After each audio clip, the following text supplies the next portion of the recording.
Isak pathin sako pathin Kaya dinga kapakai pathin Urukapikam ulanaw ting kadalain Kalutay kam tip kam kanan kam no Hallelujah nagaw thiêng su ka chẳng ta Hallelujah ilbol thay na ka nay ta Nazareth Jesus Christ amini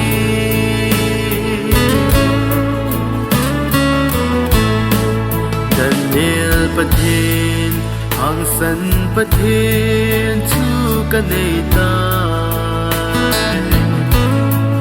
Pilim anga kun thay kahita po May thum sung na sumang thay zong kahita po Kay piho nga sumang thay zong kahita po Hallelujah nagaw thiêng su ka chẳng ta Hallelujah ilbol thay na ka nay ta Nazareth Jesus Christ amini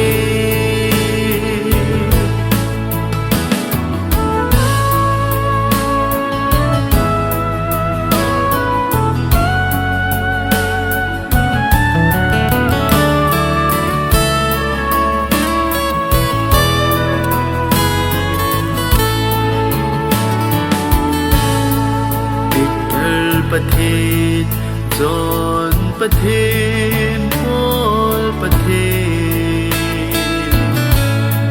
Sung kulin sung nay hết Tang dấu ta lâu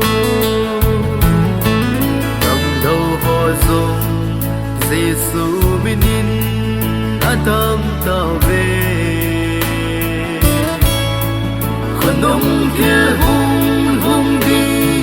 Cái hết hiểm ta